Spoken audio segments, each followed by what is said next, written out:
Um, this is the story that we heard in the Gulf is a repeating story. It's repeating in a lot of places right now, but definitely what got me started was the Exxon Valdez oil spill in 1989. I was a commercial fisher at the time, and I'd been raised in Wisconsin, of all places, and my dad was the one who sued the state of Wisconsin over DDT. And when I went as a 13-year-old and asked my dad, why was this happening? Why were birds falling out of the sky dying? Instead of making me feel better, Cherie, it wasn't a pelican, it was a robin. But that my dad put in my hands and I watched this bird die. And I realized that my dad was teaching that if it was bad for the birds, it was bad for his kids too. So I connected in my little kid mind the environment and people. And that lesson was never lost. And with Exxon Valdez, what I saw was something that I hadn't been trained for in school. I mean, I was trained to think as a marine toxicologist all about the ecosystem, but guess what? We're part of the ecosystem. So the entire community of Cordova went down, and I mean the economy went down. And when the economy went down, it created an incredible financial stress that tore families apart and made individuals cave to suicides, divorces, substance abuse, domestic violence. And when we heard the oil company, Exxon in this case, say, we will make you whole, it was like, really? Do you even know what it is that we lost? What price would you put on your marriage? What price would you put on my husband's life that just committed suicide because he saw his fishing career ended? And these things were counted as non-economic damages in a court of law, as were all the native people's claims for losses to their culture, because they weren't able to do their subsistence hunting and fishing. They were awarded what the natives jokingly called, the Alaska natives jokingly called a buck a duck. Oh, if you have to go harvest this duck, how much would that duck in weight cost you for a chicken in a grocery store? Ignoring all the cultural ties of the elders teaching the youth, and the youth learning respect for the environment, and the youth feeling the pride in providing for their community, and all these ties that bind the intergenerations together. So non-economic damages. And we began to ask in Cordova, what happened here? That these big corporations can just simply write the rules. We thought this was America. We thought we were in charge. And none of us, this is a fishing town of 2,500 people. That's a good question. How did this happen? It's like our democracy got hijacked. So I was writing a book at the time, my second book on the Exxon Valdez oil spill. The first one's about biological impact to ecosystems and people. And the second one is about the emotional trauma. What breaks when something like this happens in a community, in a people? How do you fix it? How do you get better? And the end of that book is the corporate personhood problem, the little problem with our democracy. It, in fact, did get hijacked. Has anybody here not heard of corporate personhood or corporate persons? Do you all know? Okay, so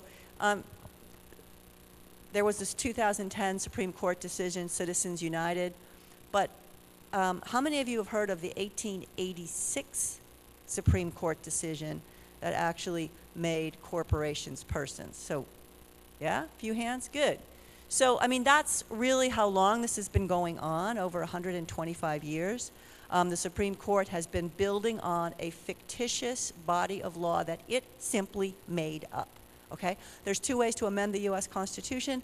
One is through the front door, the door that we created. It's in the Constitution. You know, you have to go through this very laborious process of getting 3/4 of the states to agree. It can be done fast, 2/3. It can be done fast. It has been done fast, like when we wanted the youth to have a vote that were fighting in wars, or prohibition. But, you know, we sometimes think of things like the civil rights movement that took like decades, or the suffragettes that took decades. But the point is that there's another way to amend the US Constitution, and that's through the back door. It's what Thomas Jefferson called the engine of consolidation, the US Supreme Court.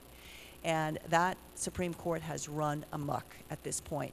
And what it's going to take to rein them back in, because this is now in the supreme law of the land, that corporations are persons, sovereign and entitled to the same rights that living, breathing, as I tell fifth graders, things with belly buttons have. you know? So it's going to take us to fix it. And to do constitutional reform at this point is we're talking a social movement. So there's two things, I think, take-home messages from my part of it. One is a take-home for the Gulf. When Drew and Cherie said, you know, we're here to get help. Well, I want to put that help into specific words and frame right now and say that if every one of you went back and called either your radio station or your news station and said, you know what, the people in the Gulf are sick, and the people in Michigan are sick from the Enbridge pipeline spill, and the people in Sweden wore masks from the recent spill there because they were getting sick, and the latest medical review that's published shows a whole history of respiratory problems, eye symptoms, headaches, skin symptoms, nausea, dizziness. This is the latest medical review. We know oil exposed to people causes people getting sick. We want that problem taken care of in the Gulf. We don't want Feinberg saying just ignore all the claims. This has to be taken care of. We took care of, ultimately, the Agent Orange people. It took, what, 40 years, I think I'm hearing from some of the people now? It took 10 years to recognize that 9/11, oh, whoops, yeah, people got sick. We don't need to make this mistake again in the Gulf. We need to fix this now, okay? So let's get the media to focus on the sick people, not just, oh, the oil's washing ashore, oh, the oil's down deep, oh, the decapods, you know, the crabs and whatnot have problems and lesions. But it's about people being sick, okay? And then the second thing is, we need to take back, not to sound like tea baggers, Tea Party people, but we need to take back our government, okay? And there is a national grassroots coalition, Move to Amend, movetoamend.org. I give talks about this as a way of educating people about what we can do. There can be chapters and affiliates, and there's a growing number of these across the United States that came together in Madison just last month to a democracy convention, democracyconvention.org. So let's problem solve in our own area, like what Drew and Cherie were talking about. We need to take care of this locally. This is a big problem, but the only way we're going to get through it is a social movement. I have seen that social movement building in my travels. So let's keep that ball rolling. So thanks. I agree with everything you're saying. I think we need to not police as ourselves as an enemy, first of all. I think that whether you go and get arrested at an abortion clinic or you get arrested at a protest, in your heart you're trying to preserve life on this planet. And I think that, of course, you know, everything's political, but at this point, it just needs to be anybody that cares about preserving life on this planet for the next generation, and whatever that's going to take. And so I think with the Gulf specifically, we've taken a couple of groups of citizens that have had issues with their health, with the claims process, with everything that's happened since the spill, and the government officials are just now starting to listen to us. They're starting to know that these aren't just a few isolated illnesses in different areas, but there's still no really, there's still no way for these people to directly, they're not getting help from the people that they elected. That's the issue. And instead of the burden of proof being on, basically the burden of proof is on these people to prove with their blood and their lives that they're sick, instead of the responsibility of our government to provide for our safety, or at least to enforce the laws that are on the book, because this corporation is kicking all the money to the politicians. I mean, that's it in a nutshell. And so for me, the solutions are in this room. For me, it's playing my guitar. For Cherie, it's getting people motivated. For Ricky, it's, you know, pushing, changing the Constitution. For this gentleman, it's about improving technology. But once you invent the right thing that can actually do some good, if it's not going to make a lot of money, chances are that's not going to get out there. So I think it's up to people to show that there's an answer out there. And instead of going up there and whining about a problem, We need to show them that this is the answer and then embarrass them publicly if they don't use it. I think that's the only thing we can do. Oh, I was just going to say, so that's really the issue, isn't it? It's to me, on a deeper level, it's more about self-worth, how you value yourself and how you value your future and how you value your children. For instance, when we were in D.C., we were talking with the CDC, the Center for Disease Control, right? And they were saying, well, you know, we understand that there's a problem. We see that there's a problem, but we can't do anything until the state comes to us and tells us on a piece of paper that they need us to come down there. So what they're saying is, we cannot come and help people who have been toxically poisoned without this sheet of paper from the state. They have put up a wall there, right? But the walls aren't real. The walls are an illusion. There are no walls. If you, George Carlin said this. He said that if you have an allegiance to anything smaller than humanity, that you are downplaying us all, that you are going against us all. Where is the allegiance to humanity and to people? Now, think about that for yourself. Aren't you worth clean air? Aren't you worth clean water and clean soil and a good life for Burke and for this little girl right here? Don't tell me that they're not worth a good, clean future. So you got to look at yourself. And you got to say to yourself, I am absolutely worth standing up and claiming my right to a good, clean future for myself and for my family. But that's going to come on an individual level to each person, right? You have to love yourself enough to go and fight for yourself. That's what I'm telling you, and that's what all these people are telling you up here is. And that's what this lady right here is telling you. It's what everyone in this area is telling you, is that we've got to take down these walls that tell us that we don't have the power to change our lives and to keep ourselves from our own demise. We have got to do that as a people and as a society. And I'm here to tell you that it is. Before this, I was just a mom. Today, I am still a mom who walked all the way to Washington, D.C., and who was empowering people to stand up and claim their human right to clean air and water. So that's what I'm asking you to do today, is to respect your own value and moving forward, that we can support each other, and we can make a better way. Yeah.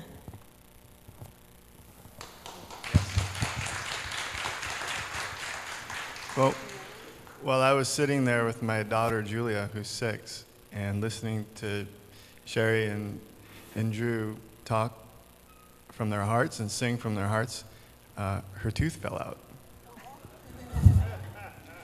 And I just thought I'd mention that. And I don't really know why I wanted to mention that, but it's right here in my pocket, and we're going to put it under her pillow tonight, and we're going to talk about this some more. And it just reminds me that, you know, that's what it's about. We're singing and talking about our kids, and we're talking about the future and talking about our health, and teeth fall out and birthdays happen and we hug each other and we fight, and because we're human beings, and we can, because we love and we think and we love and we fight. And I'm a marine biologist by training, and went to help out as much as I could during the oil spill. And my background is sea turtles, so I help with some of that work. And what I learned when I went to the Gulf was my eyes open. I was expecting to go help rescue some turtles, and I found out. So it's obviously more than turtles, and it's about the people, and it's about the people who live there and have lived there for many generations, and who are fighting for their lives. And it's an uphill battle. Talk about your experience in the plane, Jay. 1 second, Phil. We're going to open the discussion to the audience to engage.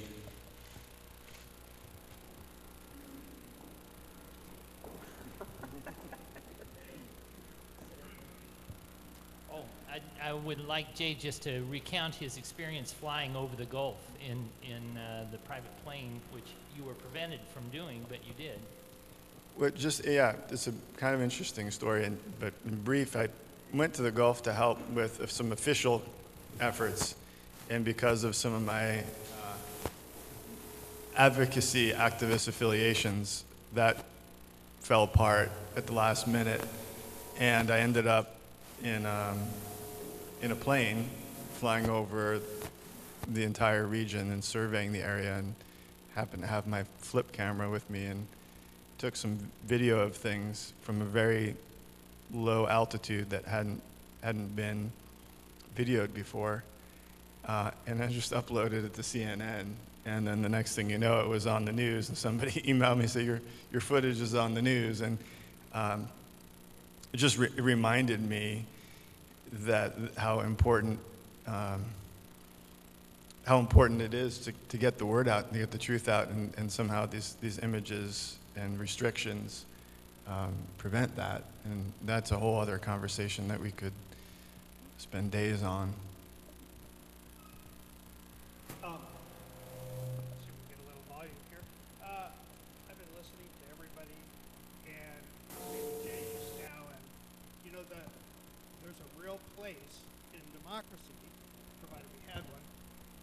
That we could, that there's a place for social commentary and dissidence and basically fighting, which is theoretically what the country was originally based on. But as my colleague pointed out here, with corporate personhood, people that don't ever die, meaning corporations, have a bit of an advantage over the rest of us who have families and jobs and time and things like that. And, at some point, you got to realize that if this is a revolution, because that's a polite word, social movement is a polite word for revolution. Well, we all know what revolution sounds like in our head. It's, guys in the woods with guns and all that. And, revolution is something, when it's done with guns, we're going to lose because they have better guns, So how do we win when we fight? It's one thing to complain, and that's important because it helps bring awareness to the things that we think need to be changed. But we also have to take action, because endlessly protesting will eat you alive in terms of frustration and losing over and over again to move everything just a half an inch, and that movement's important. But the thing to do, which we were talking about at the break, is that trite saying that you need to act locally, if you want to go ahead and change globally. And so, when I get on the radio, I certainly use time to bring the awareness of what's wrong with the benzene and fossil fuels that comes up from the bottom of the ocean when it's oil, or the fact that, our little friend's tooth here used to be collected when it was near nuclear power plants by the federal government to check for strontium-90, and that got wiped out under Reagan because we didn't want to know anymore. So the battle between awareness and information and who gets access, it's a tough one, and we all are involved in that. But the thing we have to do, to keep our sanity as people who want to see change, is we have to do something. We have to make a difference tangibly. So I'll give you a couple of quick stories. One story in particular, which was a time I was on a pretty big radio show, Coast to Coast. How many people have known about Coast to Coast? A few of you? Yeah. It's the second biggest radio show in the country, but it happens in the middle of the night. So not a lot of people hear it, although about 9 million people hear it. It's the second biggest show after Rush Limbaugh. So I thought, wow, this is a good opportunity. And during that show, I said to everybody, did you know that right now, right today, you can put alcohol in your tank, because this is my subject, everyone has something that's like this in their protest or activism world. You can put that alcohol in your tank today without changing your car, and here's the website you can go to find the station, we have a station finder on our website. And they announced the website, and we thought, well, we'd get a few names. And all of a sudden, here I am talking with Tom here, via email while I'm on the air, and all of a sudden I see tick, tick, tick, going, wow, that's a lot of response. Tick, tick, tick, and all of a sudden it goes tick, tick, tick, tick, tick, tick, tick, and then the screen starts scrolling with all the people going to the website wanting to find out where to get alcohol fuel, and then it stops. And my webmaster comes on and says, oh my God, they fried the server. And so I say on the air to the host of the show, I said, George, you just fried my server. He says, yes, we crushed them like grapes. But the point was 20,000 people per minute were going on the site to find out about this new information they just heard, that they could stop putting gasoline in their cars. And we challenged everybody on that show to just go to the station and put 1 gallon of alcohol in their car to prove to themselves that they could do that. The following month, the sales of alcohol in Illinois, which was the state I was tracking, went up 75%. And the oil companies had a cow.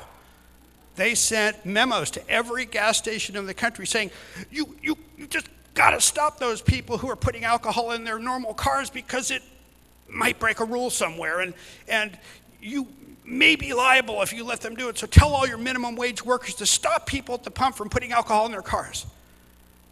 The point of that was, once people have information and a way to act, not just a protest, they can have an enormous effect overnight.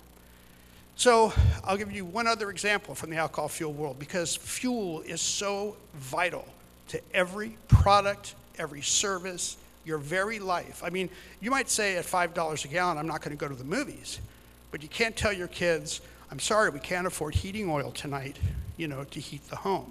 And alcohol replaces that. So when I first did this back in the 80s, it was illegal to make alcohol as an individual, a throwback to Prohibition, which you heard about at the start of the show, start of this presentation earlier. And we went through the federal regulations, literally 6 feet of federal regulations concerning alcohol. We stayed up 3 nights in a row with a keg of beer, going through all the pieces of paper, looking for what we needed, that exception, that little loophole. And we found it. It was the experimental distiller's permit, which corporations use when they want to try something new, but not wanting to fill out all the paperwork. And everything has those. The corporations always arrange a little loophole for themselves. So we took it, and we applied for it. And we got the permit, to have an experimental distillery, which was totally illegal. There were no brew pubs in the 1980s. You couldn't even brew beer commercially, and sell it. So we called the press, and we called the Alcohol, Tobacco, and Firearms, the revenuers, and said, hello, we're making alcohol over here. And they came out, with the SWAT team and the whole thing. They took me away in handcuffs, but I'd taken the permit, and I put it in my back pocket. So when they pulled me out of the hoosegow and they took me before the magistrate and said, well, young man, you appear to have a still, and you appear to have made alcohol, so that means you broke the law, right? And I said, well, Your Honor, there is a precedent for this. It's happened in the 1400s in England. And the judge says, what are you talking about? Well, I said a chemist was arrested for having a still.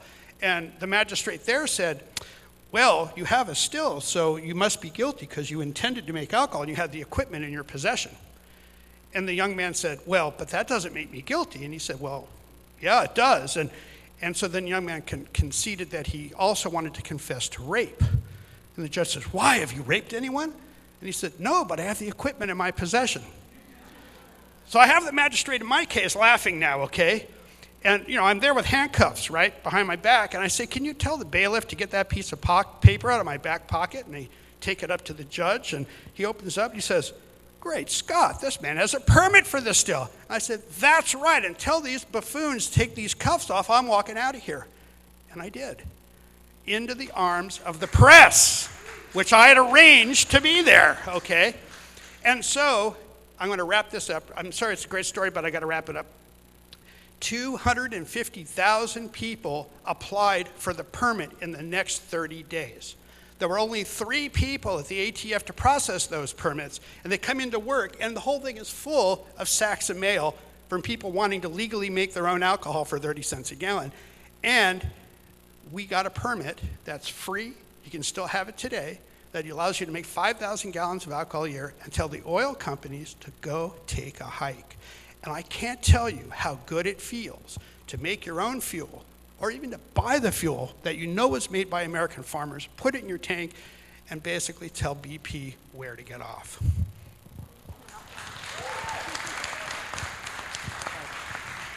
We're going to take a few questions from the audience, but I have one. First of all, I'd just like to say how incredibly inspiring it is to hear each of you speak in such a proactive way about what we can do to contribute to a better world and a cleaner environment.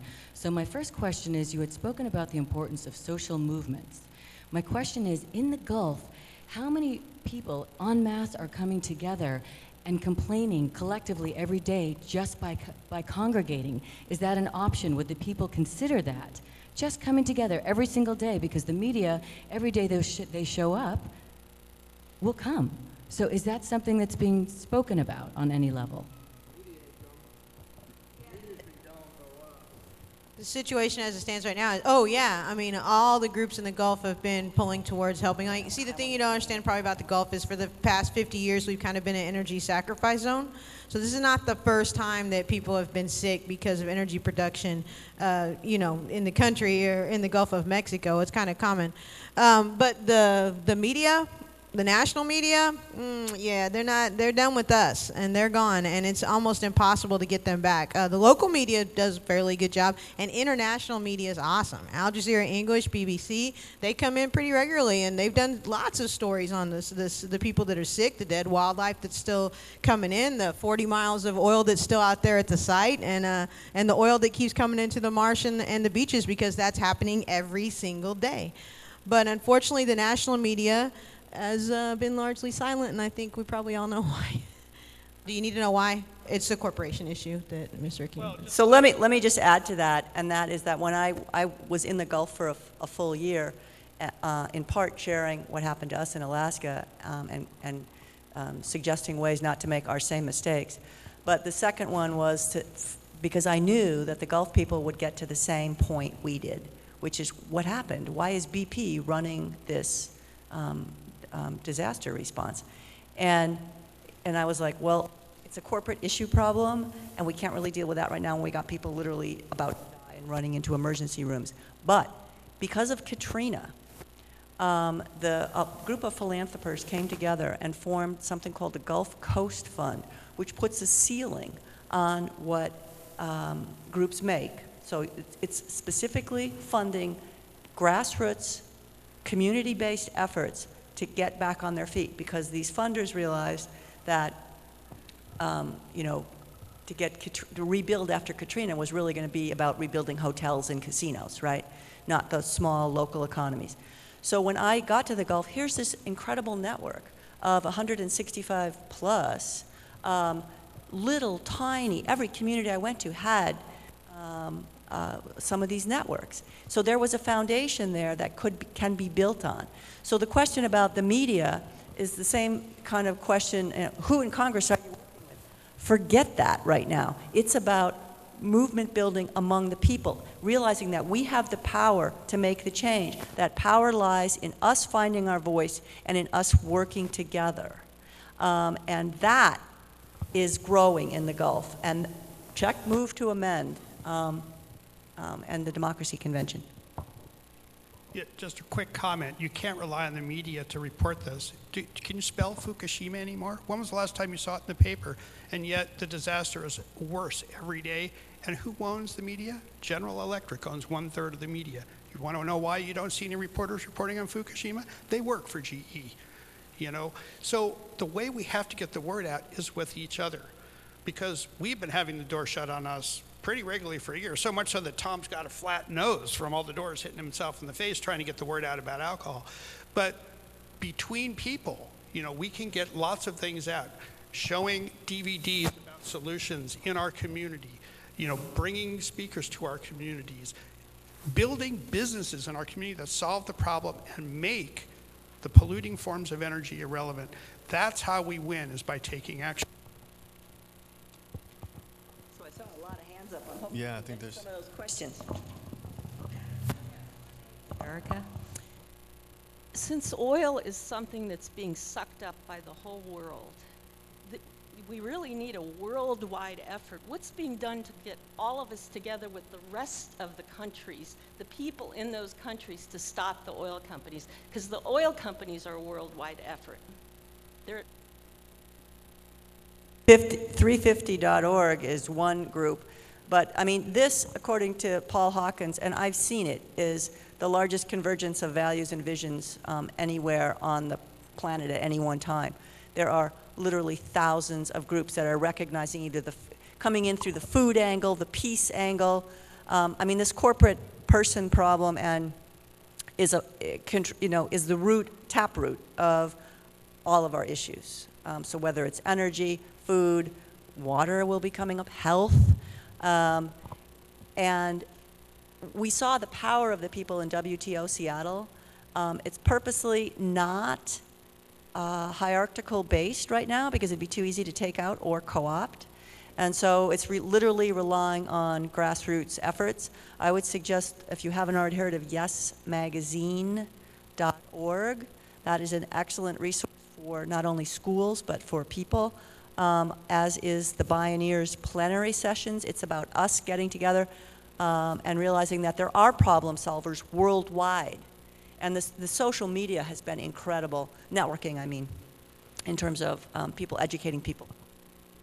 Mentioned Brazil. I just got back from Brazil last night in order to make it here today, and I think that example among thousands of others of things going on that we don't hear about. Big transformations, big new solutions that are happening outside of the U.S. that don't make it through our filter, and they increasingly can with the use of social media, I think. And I think that, I'm sorry, going back to 350.org, I don't know if anybody heard of the tar sands protest that they had last week. I was arrested. I was one of them, but there was like, it was like 1,250, I think, amount of people that were arrested there. And this is obviously, this is the beginning of something huge. Honestly, I feel really positive about that. That, like Ms. Ricky said, there are a lot of us that are getting together now, and we are standing up and moving forward. And I would invite you to be a part of that. But one thing I wanted to bring up is, within that context, is it's about everybody doing what they can within their own talents, within their own sphere of reality, moving forward, not just on your level in your area. But I was thinking actually of Drew when you said that, because he won't tell you because he's raised in the South and humble. But like Drew is a very inspiring songwriter. He's really good, as you know, and he plays really well.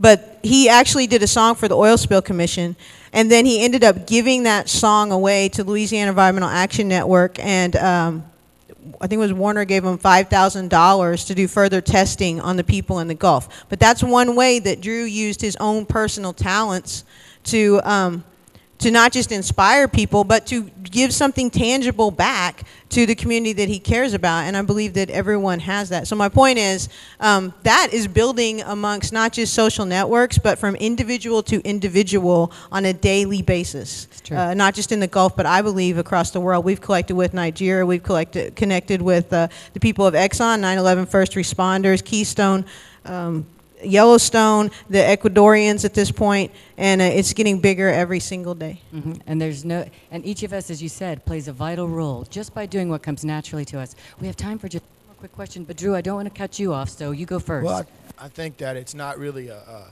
it's not a fight against oil companies. It's a fight for our future. That's right. That's the main thing. And so, for me, it was connecting with people that have been fighting this fight for a lot longer than I have. Because, it's kind of like this Wizard of Oz analogy. It's like the house just landed on us, And so we had to do something. And so my solution is through music. And luckily, my favorite songwriter of all time, not luckily, but he died right before the spill. His name was Dr. John. Well, his name was Bobby Charles. Bobby Charles and Dr. John are best friends. But before Bobby died, he had come up with this program called Solution to Pollution. And his idea was to teach kids about sustainability and self-reliance, and that there were other alternatives to, contaminating the rest of the world. So anyway, I'm working on this musical project, and we're bringing artists in from all over the country where it's not just about the oil spill or fracking or mountaintop removal. Where it really starts is the lowest guy working on a rig that's not scared to lose his job to save the damn world. And and it's people that are retired from oil companies, that are engineers, that have great ideas that haven't come to the forefront because there's no money in them. And that's what it's about. It's about the people in this room that are smart and that have the intestinal fortitude to put out their ideas, and we can actually use our brains instead of wasting what little we have left. Wonderful, Drew. Thank you. Beautifully said. We have time for one more quick question. All right, because we do need to move on. So my final question is, if all of us are sitting here in the room and tomorrow after tomorrow we go home, if you could give us just the top 3 things that you would be find most effective to make a change and make a difference and get us all engaging and doing something, what would those top 3 things be? I think it starts in this room, getting everybody's email addresses and Facebook page and building private citizens, building a media structure that would tell the truth, that wouldn't be controlled by those who profit from our existence, so that we can get real honest information out there. And I think the second thing is using the technologies that are available now, and then instead of going to government complaining about something, go there with an answer. Go there with the thing in your back pocket that can get you out of jail. And then also, go to these companies with ideas that can also be profitable. I mean, and then I think the other thing is find a cause in your own community, because Lord knows everybody's got something that's wrong in their own. And then my last thing is, instead of looking at somebody that doesn't share your political affiliation or your opinion or whatever, don't look at them as an enemy. Work on yourself, and then just tell the truth. Yeah, you got to love the neighbors you have, not the ones you wish you had. But I would say the first thing you need to do is stop giving them your money. Okay, so you can go to our website. Nothing dries up a corporation faster than not giving them your money. Okay, so that's the first thing you got to do. You can go to our website, Alcohol Can Be a Gas, find out where there's an alcohol station near you, and put some alcohol in your tank tomorrow and give them that much less money, and keep working on that as we talk about there. The next thing you can do is you realize everything in the world is made of money, labor, and capital. Well, we can't do much about capital. They got most of that. Labor's kind of at the disadvantage. That is us, but labor movement's been hard pressed for a long time. But when it comes to energy, that's the third thing that goes into everything else. Renewable energy is the key to dismantling transnational capitalism. It is, by nature, democratic and distributed. So every which way you can, you need to support renewable energy. And if that means organizing an alcohol station in your town, do it. If it means putting solar panels out there to heat your water, do it. Don't talk about it, do it. Even if you have to learn how to make them yourself or with a neighbor who's got the tools, do it. Don't talk about it forever. So that's basically my message, is just do it. And if Nike doesn't like it, they can kiss my whatever. I think I agree with everything that's been said, and I think I agree with what Ricky is about to say, because I usually do. I would just add kindness and gratitude, which I try to instill in our kids. Kindness, kind of what Drew was saying, kindness goes a long way. I think we're all sitting here on the same planet, going around that big nuclear reactor called the sun, and we need to be kind to each other. And I think gratitude, thanking people for their work, with your words, sometimes with your money. If you've got some extra money, support the groups that are doing good work. Buy their books, become a member, buy their CDs, and that's all a form of gratitude. And I just want to, here's a little the third thing is a little gratitude tool that I've been using. Drew already knows this one. I think Ricky knows this one, but you're going to get another one. This is just a little blue marble, and if you hold it up right about there, that's what we look like right now from 1,000,000 miles away. We're small, really small, and we're blue because our planet's an ocean planet. And the idea of this is, if you get a blue marble, pass it on with gratitude. And there are 1,000,000 of them now going around the planet. And one of them found its way into Drew's hand out on his boat. I have a picture of him that was sent to me on Facebook with his dog.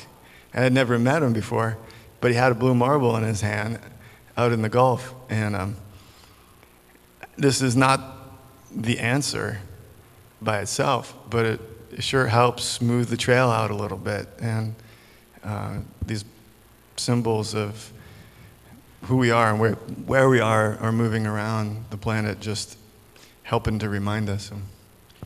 Okay, Ricky, really quick. We have about 30 seconds. What were you going to say? All right. Take that marble and breathe on it. This little steam on the outside, that's the thickness of the crust of the earth. That's what we live on. All right, so 3 things really quick. One is learn a practical skill that you can bring back to your community and start bringing people together to focus on what we can agree on. I will be teaching a workshop this afternoon that I've been doing in 38 states for the past 3 years. Exercise came out of Cordova, value-based community organizing. So take a practical skill back to your community and then do it. Start getting your neighborhoods and your people together.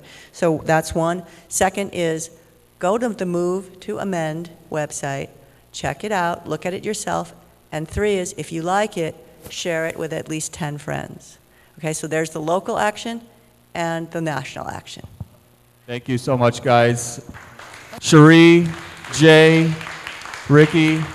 Wait, Cherie gets to say her 3 things. Cherie, I'm sorry. Say your 3 things. 3 things, that's great. Okay, the first one is don't be afraid to love and don't be afraid to love yourself, because that's where everything begins always. That's the power within you. It hurts sometimes, but it's darn sure worth it in protection of our earth and our people. The second thing is, for God's sake, turn off a damn TV. First of all, they don't say nothing that's worth it.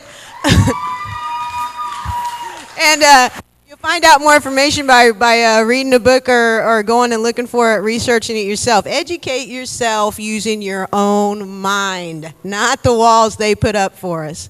And the third thing is, could you call and be loud for me and let them know that they can stop poisoning the Gulf of Mexico anytime they want to with these dispersants, and that the oil spill is not over? And if you would turn to your neighbors when you get home and tell them that it's not over, and tell just keep talking, please. Keep talking for us, because we need all the voices we can get. Thank you. All right. Drew, would you please close it out with a song? Thank you. This is for the people that work the turtle rescue, and I think it's important not to. I mean, it's the same old game plan, man. They divide to conquer, and so it really pissed me off when they come out and blame the shrimpers on all the turtle deaths, because more turtles died when there wasn't nobody in the water. And this is a song that Mac Rabenak recorded for a little pollution CD.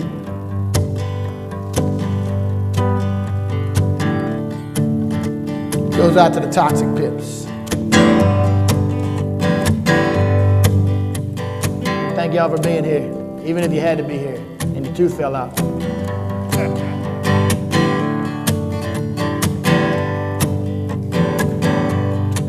I said living good men lost their life.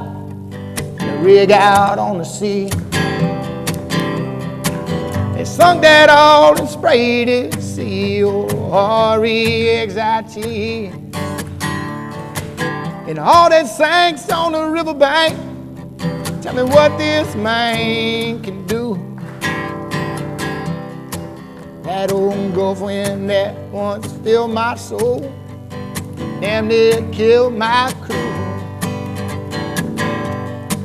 I said they killed all the turtles, killed all the turtles, now they're trying to kill the humans too.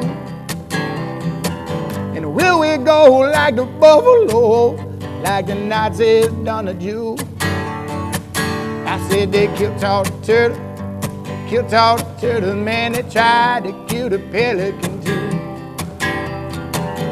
You could spend $1 billion, man, you still can't kill the truth. Look now, the moss grass burns with poison. You know the fish kills can make you cry. And the Had to move my grandma out, my little sister almost died. I'm saying, don't you let your daughter hide in that water, here she might not be coming home. 'Cause empty nets and welfare checks ain't nothing that we want. And politicians in their air conditioned SUVs roll through, living in the promised land with the third world country blues.